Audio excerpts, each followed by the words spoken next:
আপনারা সকলেই জানেন আমাদের দক্ষিণ এশিয়াতেও একটা ইসরায়েল আছে। আপনারা জানেন যে ইরানের ভূমিতে এখন পর্যন্ত যে সকল এজেন্ট ধরা পড়েছে তার মধ্যে অনেকেই রয়েছে ভারতীয় এবং নিজের দেশের এজেন্ট। সুতরাং নিজ দেশে যদি গাদ্দার তৈরি না হয় তাহলে অপর দেশের কিন্তু সেই দেশে আক্রমণ করে খুব একটা সুবিধা পাওয়ার কথা না।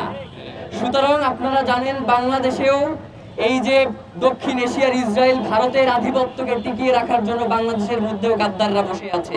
সুতরাং বর্তমান রাষ্ট্র এখনো যদি এই গাদ্দারদের ব্যাপারে কোনো গুরুত্বপূর্ণ পদক্ষেপ নিতে না পারে, তারা যদি এখনো রাজনৈতিক সমীকরণ দিয়ে এই গাদ্দারদেরকে চিন্তা করে, তাহলে আজকে ইরানের যে অবস্থা হয়েছে, আজকে ফিলিস্তিনের যে অবস্থা হয়েছে, আজকে বিশ্বের বিভিন্ন দেশের মুসলিমদের কাশ্মীরের উইঘুরের যে অবস্থা হয়েছে, আপনার সেই অবস্থা হতে বেশি সময় লাগবে না।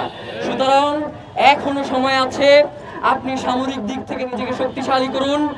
আপনি বিভিন্ন দেশের সাথে সামরিক বিশ্লেষকদের সাথে কথা বলে নিজ দেশের সামরিক সক্ষমতা কিভাবে বাড়ানো যায় সেই চেষ্টা করুন। আমরা সর্বশেষ একটা কথা বলি, শেষ করতে চাই, আমরা ইরানের পক্ষে দাঁড়ানোর জন্য শুধুমাত্র মুসলিম হইতে হবে এইটাই আমরা বিশ্বাস করি না। আজকে ইরান মাজলুম, আমরা ইরানের পক্ষে দাঁড়িয়েছি।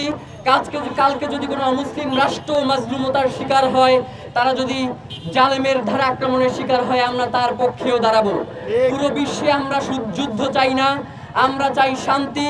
কিন্তু আমাদেরকে যদি যুদ্ধের দিকে ঠেলে দেওয়া হয়, আমাদেরকে যদি শান্তিতে বাঁচতে দেওয়া না হয়, তাহলে আমরাই যদি যুদ্ধের দিকে ধাবিত হই, সেই দিনগুলো ধারণ করবে।